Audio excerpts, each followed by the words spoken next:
rivals go head-to-head this weekend when the Pirates face the Cubs at Wrigley. Swing and a miss. He struck him out. The pregame at 3 Eastern, first pitch at 4. Saturday on ESPN Radio and the new ESPN app. ESPN Radio.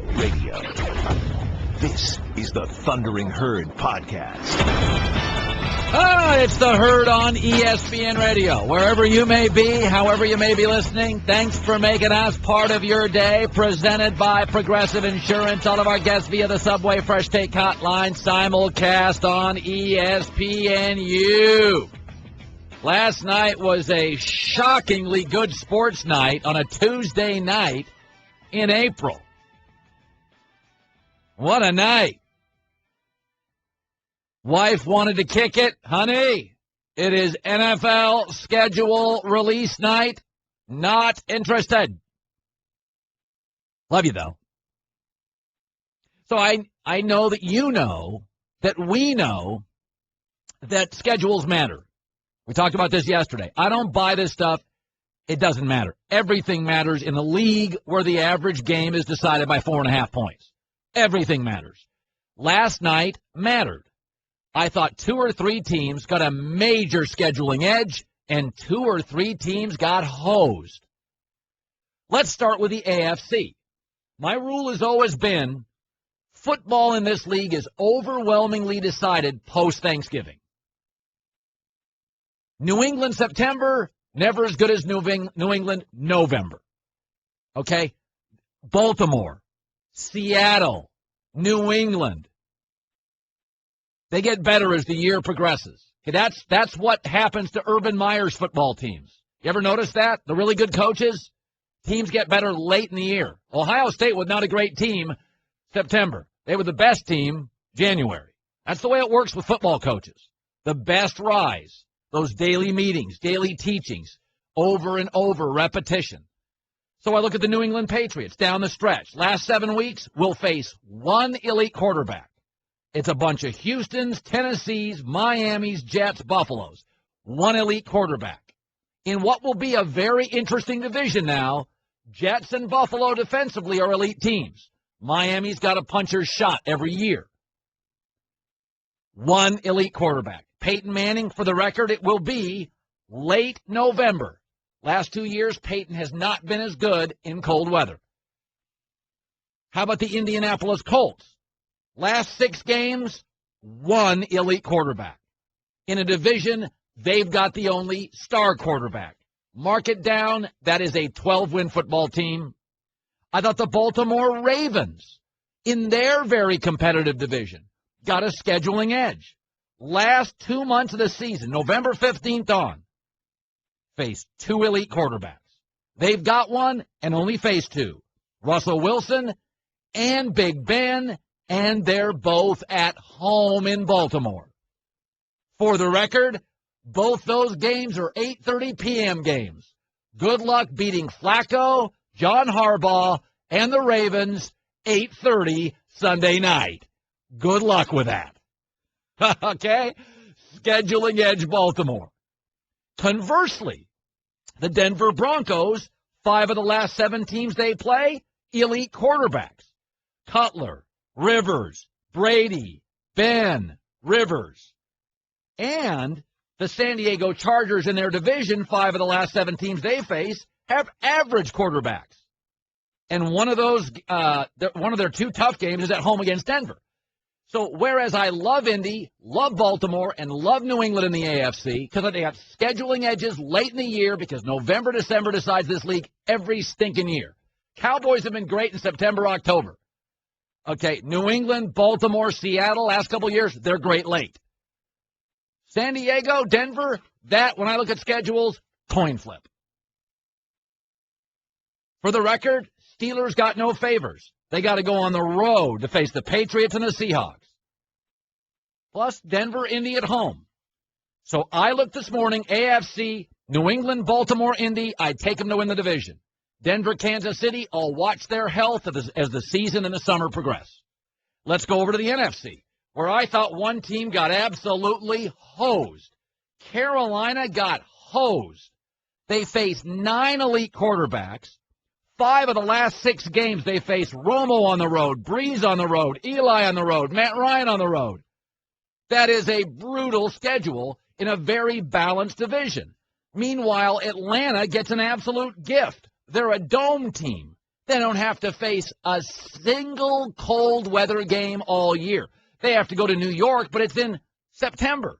They got to go to Washington maybe? Oh, it's okay. All their games that could be cold are early. Dome teams are not great in cold weather. Atlanta didn't have a single cold weather game. They face a bunch of shaky franchises with weak quarterbacks out of division. Houston, Washington, Tennessee, Minnesota, Jacksonville. Huge scheduling edge compared to Carolina. And the Falcons have the lowest projected true talent level of opposition in the upcoming year. The Saints is somewhere in the middle between those two schedules. Okay, now let's look at the NFC West. Absolutely think Seattle got a break. Seattle's defense is great. We all know that, right? They make life tough for every quarterback. But starting November 15th, Seattle's defense in the last 8 weeks faces Big Ben, Flacco, and a bunch of stiffs at quarterback. Huge edge. Meanwhile, Arizona, a really good roster, has a brutal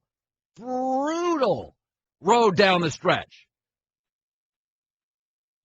Outside of a cream puff against Minnesota at home, they've got to face at Seattle, and then Seattle again to end the year. They got to face Aaron Rodgers. They got to go cross-country to Philadelphia.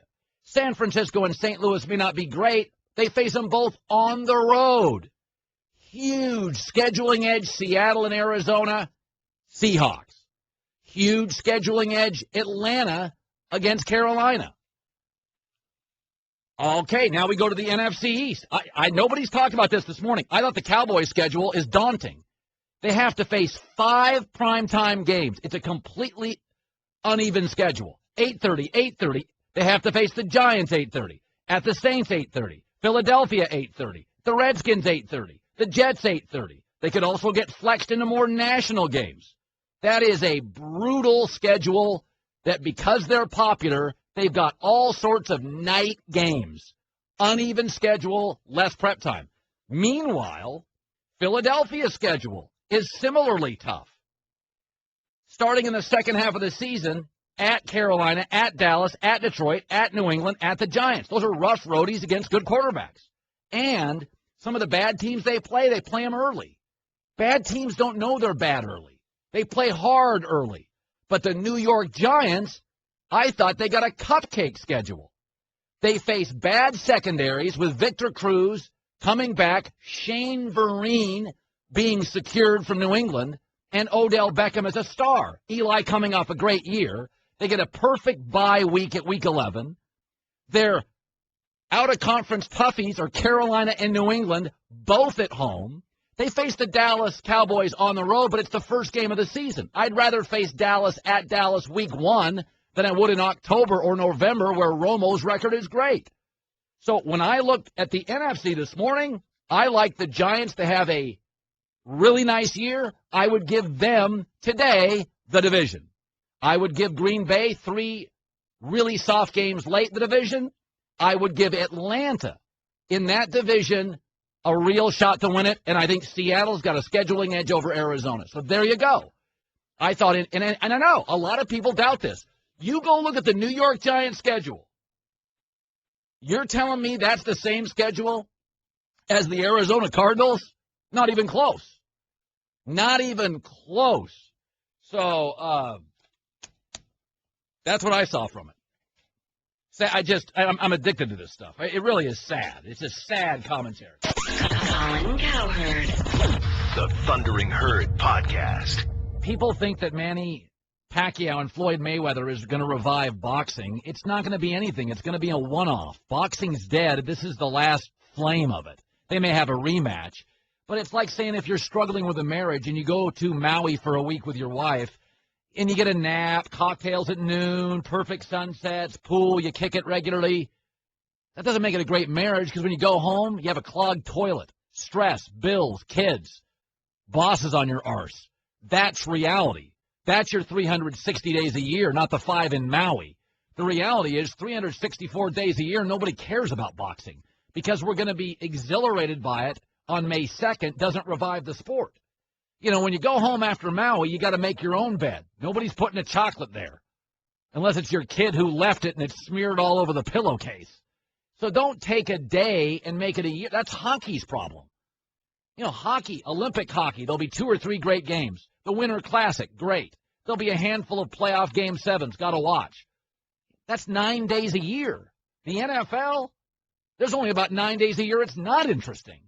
So this is just a one-off for boxing. It'll be fun. I can't wait. It's Vegas. It's exhilarating. It doesn't define anything.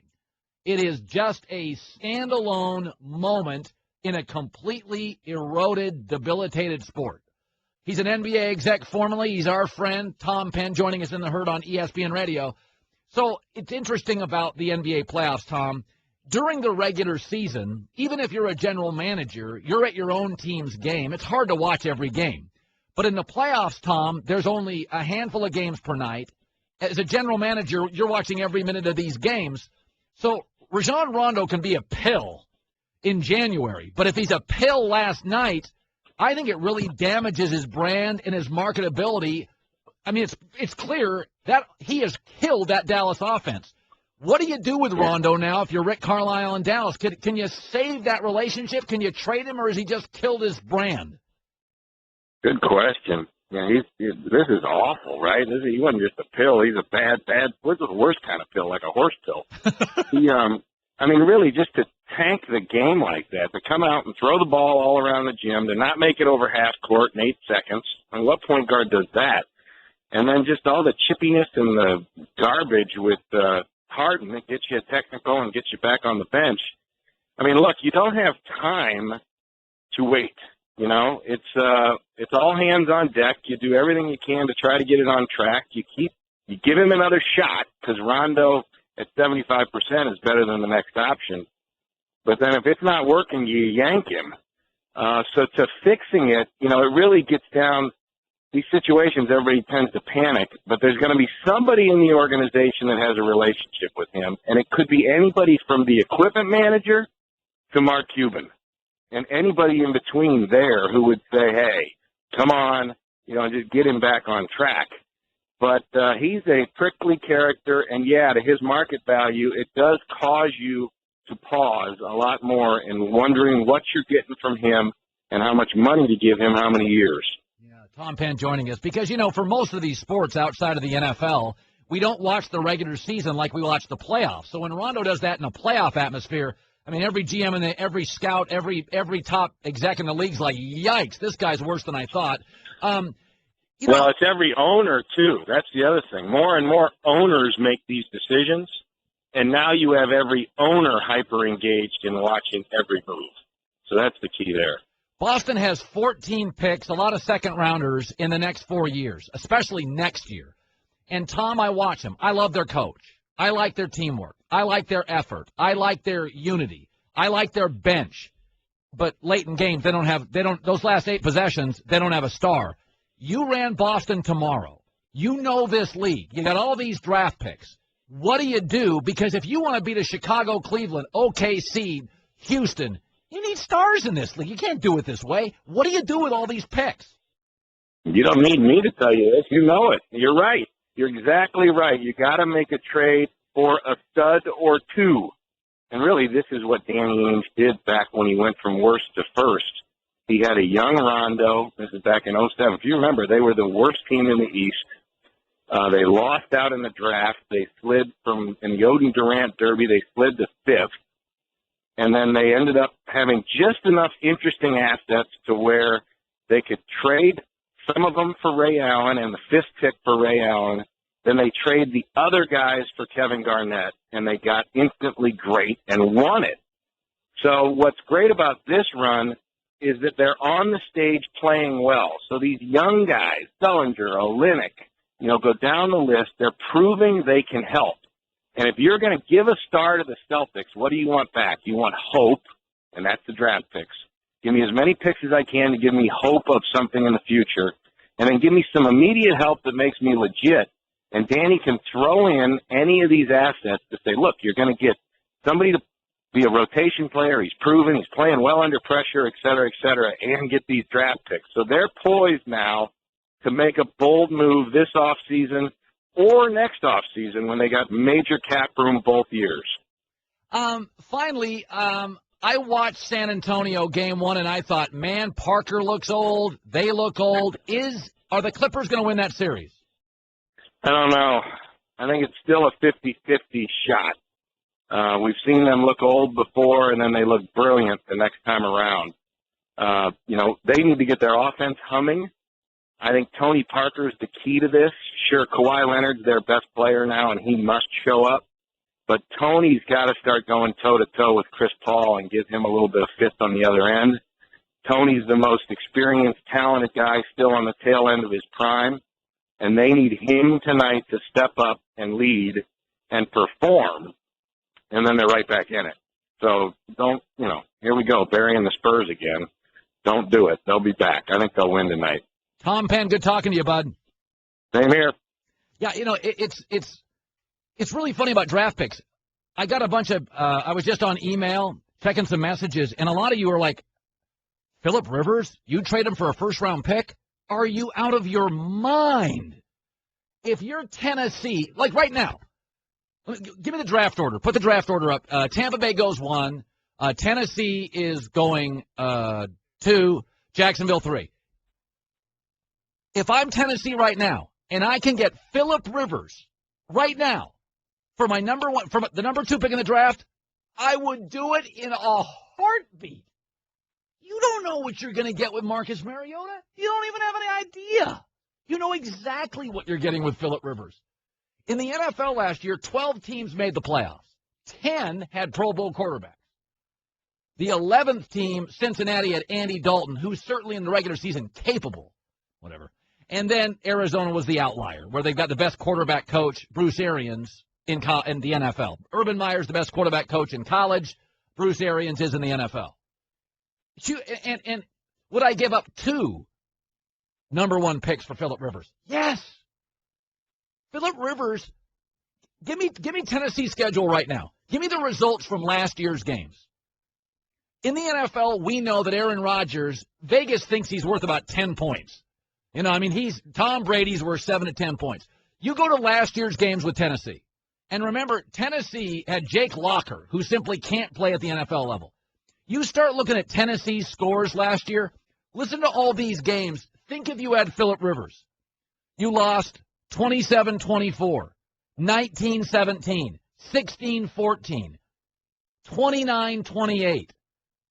Look at these games you're in. 16-11, 21-13. You are in half your schedule. You just needed 1 drive or 1 play from a top quarterback. You don't think Phillip Rivers is better than Jake Locker? I mean, come on. I'd give up 2 first-round picks yesterday for Phillip Rivers. Not even close.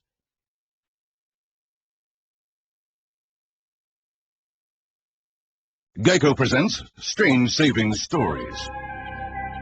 Astronomers detected an interstellar transmission. It stated, Geico, 15 minutes could save you 15% or more. The implications were staggering. Was the cosmos telling us we could all save hundreds on car insurance with Geico? Or did their radar merely pick up a signal from the nearby Rufus and Clyde's morning show? We may never know. Geico. 15 minutes could save you 15% or more on car insurance. It's funny. Somebody came on the show and he said, all Rajon Rondo needs is a perfect situation. And it's funny because he's got Rick Carlisle, who's one of the best guys in the league, Tyson Chandler, one of the nicest guys in the league, and Dirk Nowitzki, one of the nicest guys in the league. Hell, if you can't get along with those guys, retire. Get your real estate license. Do something else. You're not going to find 3 better guys in the league than Tyson Chandler, Dirk Nowitzki, and Rick Carlisle.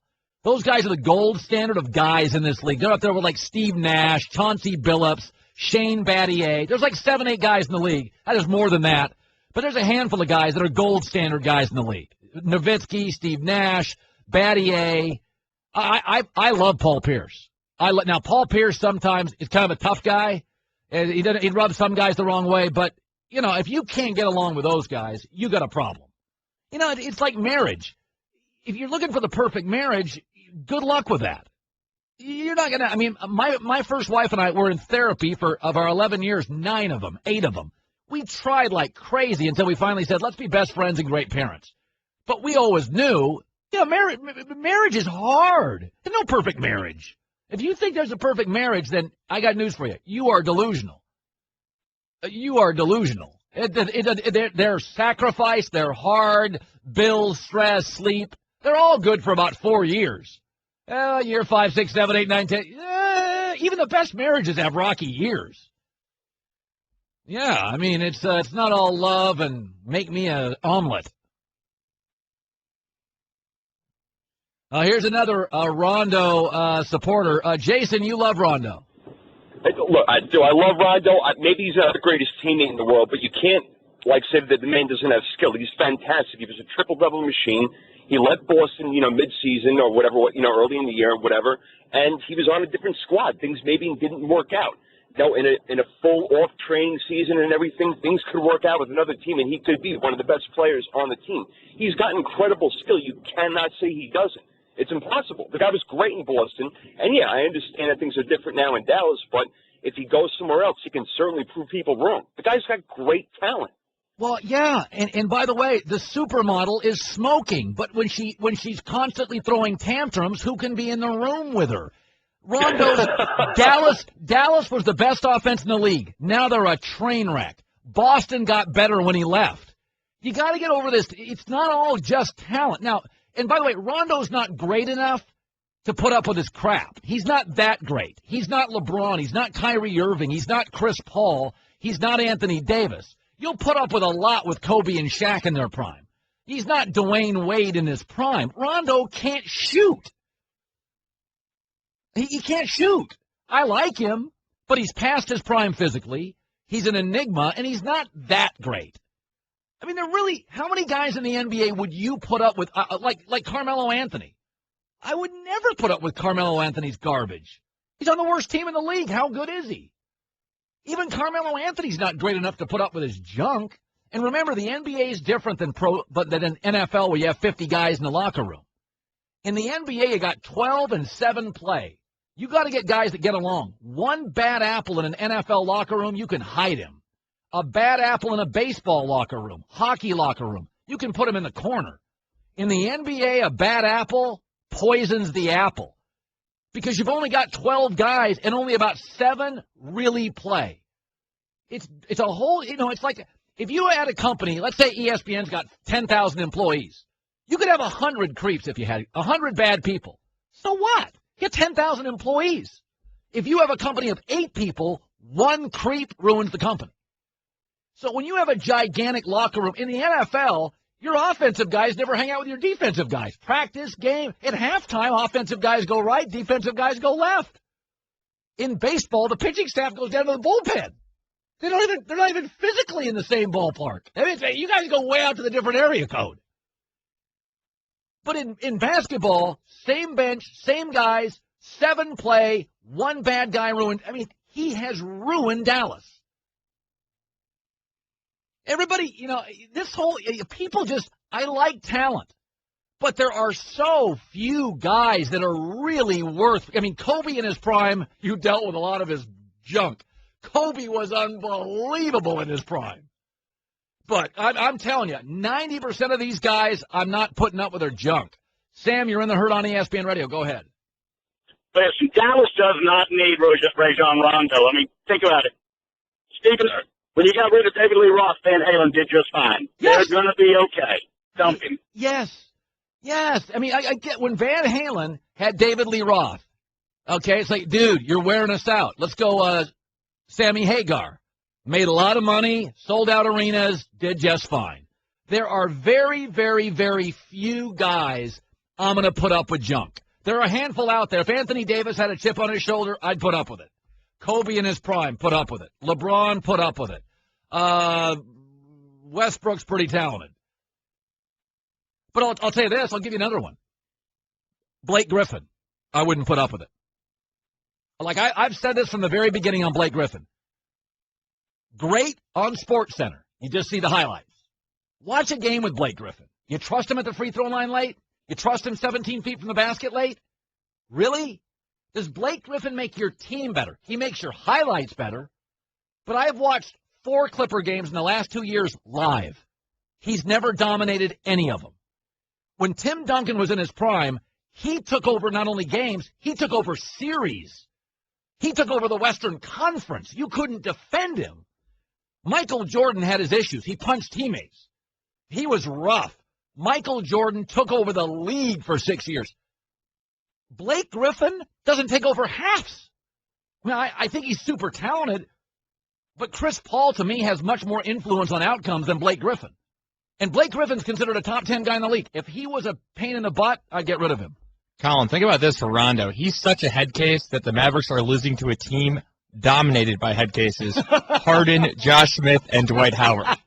I mean, this Rondo's a great talent. There's talent all over the world. Very little transcendent talent. Colin Cowherd. The Thundering Herd Podcast. Russell Wilson, Seattle Seahawks in 15 minutes. My guy, Russell Wilson. My guy. Chris Mortensen before the end of the show. So great to have my guy, Russell Wilson, on. Love that guy. He is the best, man. You can't have him and Tom Brady as your guy. You got to, pick one. You could have 2 guys. Like, my guy, I got 2 guys. By the way, I like Tony Romo, too. So I got Brady, Tony Romo. Kaepernick. And he was my guy. We had irreconcilable differences. He suddenly stinks. They're my crew. I'm like Entourage. I got Russell Wilson over here showing some discipline with Tom Brady. Then I got Tony Romo, Crazy Tony on the right. That's my guy. That's my entourage. Romo, Russell Wilson, and Tom Brady are my guys. I like Flacco a lot more than the rest of you knuckleheads, too. Did you forget about Luck? Oh, crud. Yeah, Luck's my guy, too. Okay, my entourage, I roll 4. I roll 4 strong. Got to have a neck beard. So I got Luck, Wilson, Brady, and Romo. Those are my guys. It's like a modern-day Rat Pack. Hang in Vegas together. That'd be awesome. That's a statement about your life. I was looking at, it's funny about, we all like certain things, right? Like, some people love that Star Wars stuff. Like, I'm not into it. Herb Street literally goes to Star Wars conventions and stuff. Like, I'm not into that stuff at all. But I watched Star Wars. It was fine. I'm just not into it. A lot of people are into Game of Thrones. You guys are into that Game of Thrones stuff. I'm not, but if, I don't even understand it. It's sorcerers and stuff, and I don't even get it. I don't even know what Game of Thrones. Honestly, I have no idea. It's got cauldrons and goblins and stuff. I don't know what the hell it is. Herb Street he's like half Wookiee. He owns a lightsaber, personalized lightsaber. There are certain things that I'm totally into, like that recruiting thing, which is just Dorksville, but I'm into it. Recruiting. It's really dorky. I totally, but I own it. Like, I totally am into it. I'm a total dork. My wife just thinks she just can't believe it when I'm on Tighter Insider and, USCTrojanscouts.com. She's just like, I just don't even get it. You're a pretty cool guy except that stuff. And I'm like, you like your stuff, I like mine.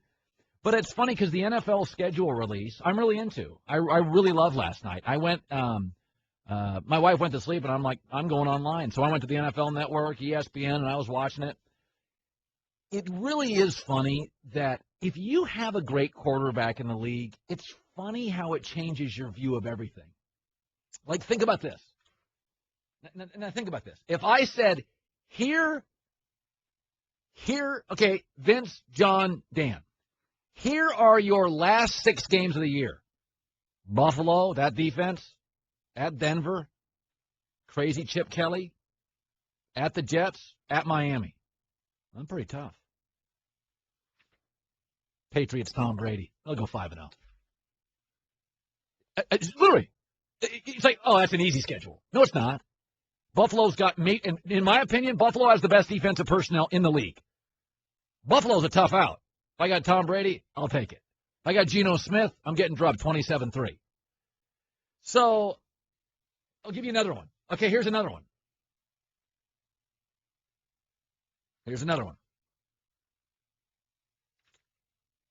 Okay, here we go. Let me find one I like. Hold on. Give me a second here. I had it. It was Green Bay Packers. I just told you. Watch this. So look at the Green Bay Packers, a great example. If I said to you to start the season, you had to face Jay Cutler on the road, Russell Wilson, at San Francisco, Phillip Rivers, at Peyton, at Cam, Matt Stafford, you'd be like, whoa. 2-5. 2-5. No, that's Aaron Rodgers. That'd be 6-1. You know? So it's like, when I look at these schedules, I mean, you look at it, you're like, well, Aaron Rodgers owns Chicago. He's going to pay Seattle back at home. He's going to beat Kansas City, San Francisco, and St. Louis, and San Diego, and he'll probably go and outplay Peyton Manning at Denver. At Carolina could be a tough game for them, but you could see them going 6-1. I give you Geno Smith, that's 1-6. So it tells you why all these teams, when people argue you can't trade a first-round pick for Phillip Rivers, are you out of your gourd? Just look at Green Bay's first 7 games.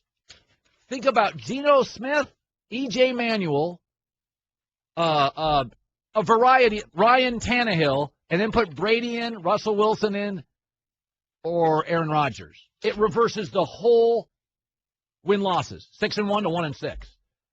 You're listening to The Herd on ESPN Radio, available in the sports section of the free TuneIn Radio app. I really did think, though, I'll tell you, the team, and I really, really think the New York Giants are a very interesting team. Because if you look at the New York Giants schedule, they get Victor Cruz back at the slot receiver. Odell Beckham is now a full-fledged superstar at wide receiver. Victor Cruz comes back. They acquired Shane Vereen, a very good pass-catching running back.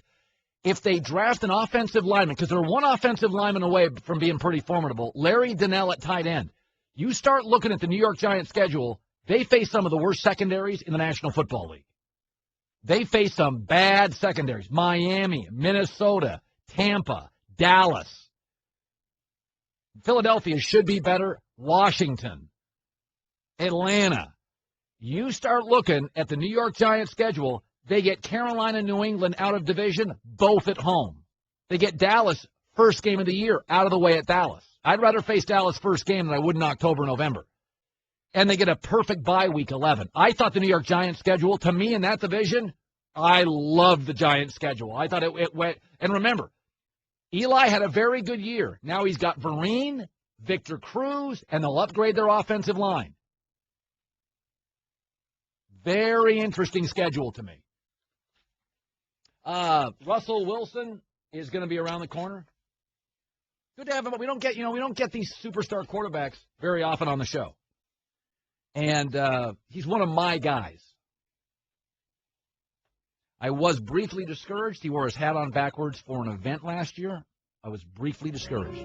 I told you, it was right before the Super Bowl. Somebody caught him with his hat on backwards. I was very bothered by that. But, I clean it out at the garage once in a while, put the hat on backwards. Don't feel great about it. We all make mistakes in life. Doesn't mean he's defined by it. So Russell Wilson's right around the corner. ESPN Radio. With the action on the court, the diamond, or the gridiron. Comes alive. The NBA. The San Antonio Spurs are the world champions. Major League Baseball. San Francisco Giants are the champions of the baseball world. The new college football playoff. College football playoff national champions, the Ohio State Buckeyes. Your home for the best in sports play-by-play. ESPN Radio. Well, having grown up near Seattle, my football teams and my sports life as a kid was miserable. We never won anything. So what's happened to the Seahawks between Pete Carroll and Russell Wilson, and let's be honest, even Pete was losing in Seattle before Russell Wilson, is magic. My sister doesn't even like sports. She's now addicted to the Seahawks. So it has changed my family dynamic. So when I see Russell Wilson messing around with baseball, I'm like, come on. And Russell Wilson's joining us. You're just flirting with baseball. You're not going to go play baseball and leave the NFL, right? I didn't say I was going to leave the NFL, So, Colin, obviously, I love playing the game, of football. It's been something that is a tremendous thing. Obviously, to be one of 32 men in the world to get to do what I do, it's a special, special thing.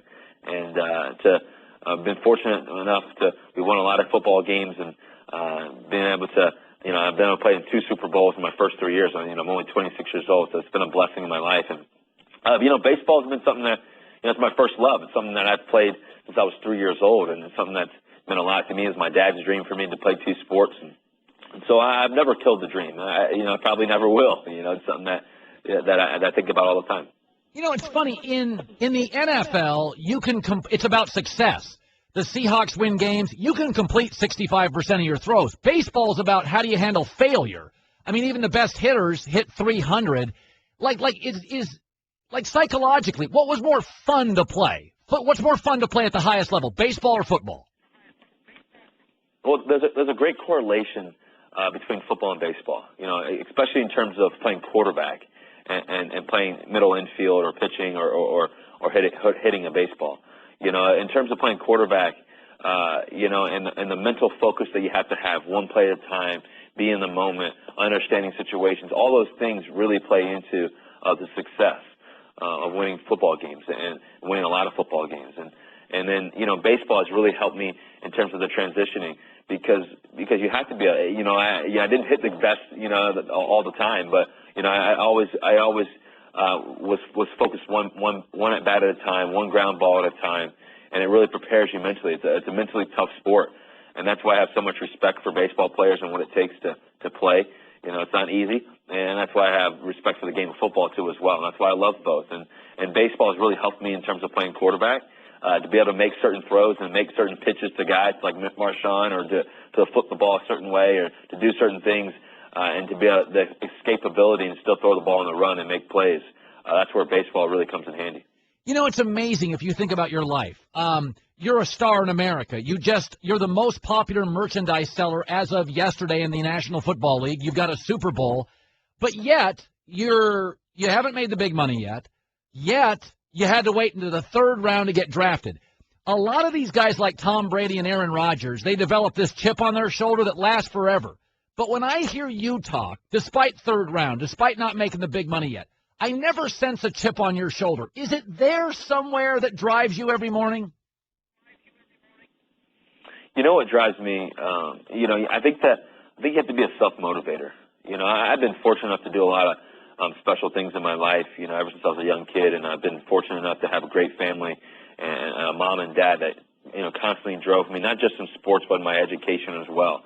And they taught me a lot about discipline. They taught me about how to get up early in the morning and be the guy that's going to be the first one to do it. Those are the things that I always think about. And so, but fortunately enough for me, at the end of the day, you have to be able to be a self-motivator. You have to be able to push your own self, and for your dreams to come true, you have to capitalize on the opportunities. And I've been able to capitalize on my opportunities. And in terms of a chip on my shoulder, there's definitely a chip on my shoulder, but I also play with a graciousness. I'm truly grateful to be able to play the game of football. It's a gracious opportunity just to be able to do what I love. And so in terms of that aspect, I think that's where my focus is. Yeah. After you beat the Packers in one of the most exhilarating football games of my life, you cried on the air, and it was so emotional to watch. You were so happy, and you felt so fortunate. And because pro athletes are tough guys, and when you did, and you were so vulnerable, what was the feedback like from fans and people when you had that moment on television when you just couldn't control your emotions? Well, I'm normally a very even keel guy, as you know, Colin. I don't really show much expression. I try to stay very focused on the moment and just be in it. But in terms of that emotion that you saw that night, that afternoon, it wasn't just because we won the game. It was a story of my life. It was a story of our team that year, the ups and downs of the year, and to get to the end, and to all those things that happened.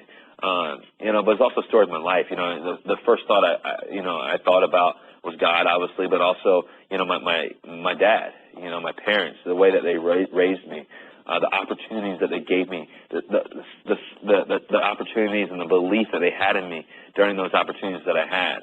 And that's why that success has occurred for me so far at such a young age. I'm only 26 years old. This is my 3rd year, going into my 4th year of the National Football League, and I've just been truly blessed. And And I'm just truly grateful for those opportunities. And so that's the emotion that you saw. I've been through a lot in the past couple of years, and a lot of it's been great. And there's been some bad too, but at the same time, you stay focused on the next opportunity that you have ahead of you. You know, Eli Manning and you, Russell Wilson, people often say, yeah, you know, they're not very exciting. They're kind of boring personal guys. And I'm always like, I like my quarterback to be boring. I don't want you out doing crazy stuff. I want you in bed at 7:45 every night, big glass of milk, studying Seahawk tape. Now, what do you do for fun? Because you're seen as a very responsible guy. I don't see you ever in trouble. Like, what do you do for fun? Well, you know, I'm big with my dogs.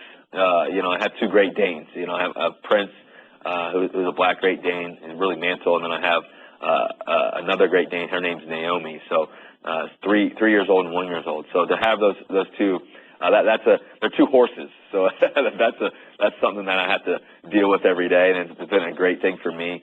But you know, I have great friends. I surround myself around a very, very small circle, and you know, I have great people in my life. You know, so it's one of those things that I'm a homebody for sure. You know, I'm so focused on preparing and getting ready and training. And you know, this past 3 months, I've been down in San Diego training with my trainer Ryan Flaherty, and then we were able to go to Maui, Hawaii, all 30 of our teammates, in 7-on-7, so offensive guys and defensive guys, and experience that and have that team bonding experience with the guys. And us fellas, we truly love that experience. And so we're getting ready for the season, and that's where my focus is right now. And down the road, 15 years from now, when I'm done playing, then it's time to have a little bit more, fun, as you want to call it, not be so boring, for you, Colin. I didn't mean to be so boring. My kids watch a lot of Nickelodeon. You're hosting the Kids' Choice Sports Awards on Wednesday, April 22nd on Nickelodeon, which is perfect for you because you're such a giving guy. You're constantly on your Instagram at local hospitals. I think we're all so lucky to have you. As a kid from the Northwest, I just feel like you have been such a gift to the Pacific Northwest. And are you gonna get slimed on Nickelodeon? Is that part of the thing there? Well, I can't wait, Colin. And you need to make sure that you watch it on July 16th, because otherwise you're gonna miss me hosting, But it's a great thing, I love the Pacific Northwest. It's one of those things that's been a great thing, and to be around so many kids with Children's Hospital, it means a lot to me. And just to have this opportunity, last year. I was fortunate enough to win an award last year and watch Michael Strahan host last year. Yep. An incredible host. And, if I can be the half the host that he is, I'm doing a great job. And so I'm really looking forward to bringing the energy for the kids. I love kids. It's all about them. That day is all about them. And I can't wait to slime a bunch of athletes. And hopefully I'll get to slime Derek Jeter or somebody fun like that. And maybe even Malcolm Butler. Maybe I'll get him too. Oh, yeah, Malcolm Butler. You owe him one. Russell Wilson, Seattle Seahawks quarterback. Absolute pleasure to talk to you, man. Thank you, Colin. It's always an honor, and make sure you watch July 16th. Can't wait. July 16th, 8 Eastern on Nickelodeon, Russell Wilson. He's just it's really funny because, a lot of you have grown up in areas, Boston, you get a lot of sports championships or, there's Denver, maybe not Denver. Yeah, but, certain cities get sports championships, New York, Los Angeles. I grew up in an area of the country, our teams were awful, like almost all of them. So he has been such a stable, driving, reliable, decent person. He is so beloved in the Pacific Northwest. And he has great religious conviction, but he doesn't flaunt it. He is, in a way, you know what he is in a way a little bit? He's kind of Tebow-esque. The difference is his game is translated to the NFL. Tebow's didn't as much. But there's some Tebow qualities to him with his faith and his reliability, and he's really handsome. He's really kind of Tebow, West Coast version, Midwest, West Coast version, and his game's translated. He's got that kind of following in the Northwest and increasingly in the country, leads the NFL right now in merchandise sales. The entire NFL. Luck, Brady, Rodgers, Peyton, entire NFL. Colin Cowherd. The Thundering Herd Podcast. Chris Mortensen in studio. I never get you in studio. It's because you're always talking about Manhattan Beach so much. You make me envious and jealous. I grew up in the South Bay for 32 years. 32 years. People don't understand this. You were a Torrance, Hermosa, Manhattan Beach kid, which is where I'm going to move. That's correct. That's correct. It's and I worked at the Daily Breeze, which is Yes. a local paper, for 13 years. They just won a Pulitzer. Well, naturally, they would win one after I left, Yeah. but that was many years ago. Yeah, no, listen, that's my hometown, and even though I raised my family in the South in Atlanta, it's still we've bumped into each other in Manhattan Beach before, and you go there, and everybody, because I have some friends who did well as builders and developers, and everybody looks so healthy, they're happy, they either made a lot of money and they don't work or whatever, or it's just. It's awesome. It's the avocados and the grapefruit juice. Okay. Right. My aunt Juanita had an avocado tree in her backyard, by the way. Did she? Oh yeah. There's been a segment on Aunt Juanita. All right, here we go. Denver Broncos schedule, month of November. Why is that so interesting to you? 5 games in that month, starting off with the Green Bay Packers on November 1st. That's Aaron Rodgers, the best quarterback in football right now, going to go play Peyton Manning in Denver. And it's about the time that Peyton should be nearing Brett Favre's all-time passing career mark. Now, I don't think under Gary Kubiak, they're going to be throwing the ball at the same rate. But all of a sudden, you get Green. Anytime you get Aaron Rodgers playing against Peyton Manning in Denver, and then I think you get at Indianapolis the following week, where I think Peyton still is uncomfortable playing the Colts and playing. And Jeff Saturday and I just talked about this. It's not a fun thing. Are you going to break Favre's passing career record in Indianapolis? Then you play the Chiefs, with, oh, by the way, it just happened to be in your division, a big game. And then what? Then you play at the Bears, and former coach John Fox, who was basically let out the door because 4 division titles and 1 Super Bowl loss wasn't enough for John Elway. And you finish up with who? Tom Brady and the Patriots, wow. November 29th at home. Actually, a rare regular season home game for Peyton Manning against the Patriots. Those 5 games are phenomenal. Have a storyline. I said I felt certain teams, Indianapolis, Atlanta, Baltimore, had little edges based on the end of the season, how many Pro Bowl quarterbacks they faced. I looked at San Diego and Denver. I thought Denver's schedule was too daunting. I thought they did Peyton Manning no favors. Well, no, and it's funny because Jeff Legwold, who's a friend who covers the Broncos for NFL Nation on ESPN.com, actually went through the schedule. Like, everybody instantly, we asked these guys to predict the record. He's got them at 13-3, and I'm sitting there saying, I don't see it. Remember the last time we saw Peyton play? He looked shot. Well, listen, he was shot because he was dehydrated and tore a thigh muscle. So, I mean, he's dehydrated in that San Diego game. He was up all night throwing up. So, if he has his legs, he'll be fine. If he doesn't have his legs, it won't be good. But I think that I know this much. That month of November for the Broncos is going to be fascinating. You've been covering the draft for how long? Well, what's funny is this is my 25th year of covering the draft for ESPN. And so that's an easy number because I mark my time at ESPN by the drafts because that was my first event I did for ESPN. And then before that, probably 32 years on the draft or something like that. What has changed the most? Well, going to primetime. I mean, listen, we used to do this on Saturday and Sunday. I mean, by the way, when I was living in the South Bay, for some idiotic reason, I'd wake up at 5 in the morning because the draft would start about 8, and I'd watch it. Don't ask me why. But, going to prime time, which, at first I said, oh, no. And they changed the time allotted for the picks. Instead of 15 minutes per pick, 10 minutes per pick. And the clock starts as soon as the card is turned in. Yeah, so it's about 6.5, 7 minutes. So the pace is fast. So if you're me or Adam Schefter, you're actually not having quite as much fun because you are preparing with a lot of information, and yet you're getting nothing in because it's going so fast. But it's great viewing if you like the draft, having it on a prime time night, which is actually Thursday and Friday night before you go to the Saturday day. Running backs have been devalued in the NFL, but there is a steam gaining with Todd Gurley at Georgia, I'm told. And that's one of the things. Running backs have been devalued. Todd Gurley, good medical recheck at Indianapolis. I've had more than one team tell me he's one of the 3 best players in this draft.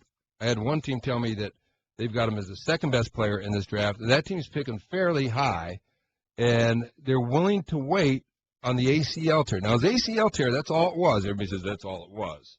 Well, in other words, there was no other damage to the knee. And I spoke to Dr. James Andrews about it. So he's rehabbing well. Mark Rick, who sees him over at Georgia, says he's doing really well. I think he's going to be one of the stories of the first night, that he's going to go much higher, but it is tied, I think, very much to the Adrian Peterson talk. Because you're the Minnesota Vikings, you're going to want to get Todd Gurley or Melvin Gordon if you're going to trade Adrian Peterson, which they probably won't do. But I don't know that either one's going to be around, say, when the Arizona Cardinals pick at number 24. I'll tell you, I like Melvin Gordon as well. I like the Nebraska running back. I don't know if he's durable enough.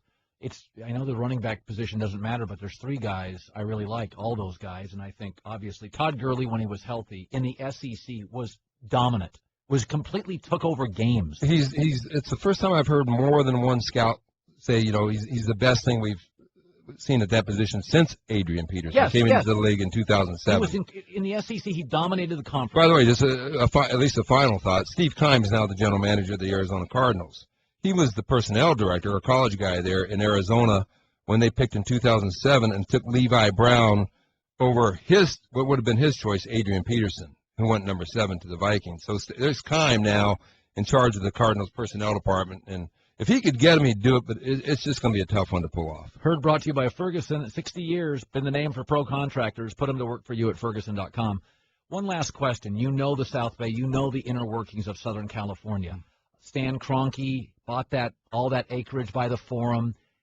L.A., NFL. It's such a smokescreen. It feels like it's used as leverage. Do you buy it this time? Well, I do buy it this time, and one of the reasons why they're going to be asking for huge relocation fees from a Stan Kroenke, or if it's the Chargers or it's the Raiders, is because basically we're losing L.A. as a leverage market for other franchises.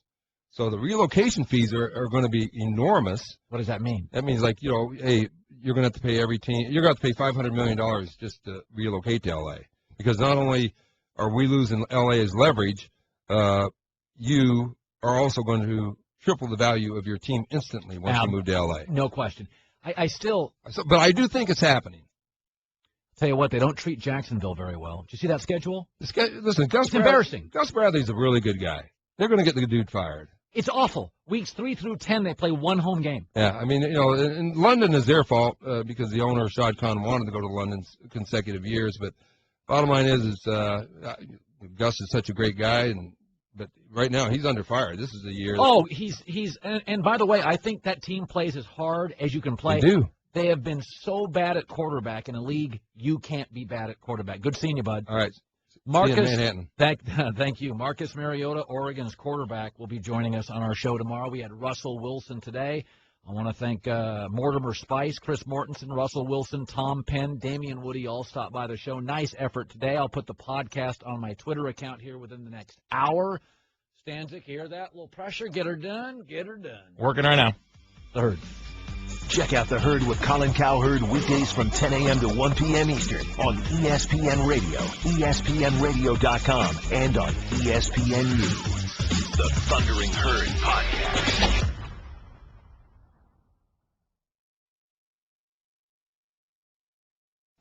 Two of baseball's best go head-to-head in interleague action when the Tigers head to St. Louis to face the Cardinals. That one is gone. The pregame at 7 Eastern, first pitch at 8, Sunday on ESPN and ESPN Radio.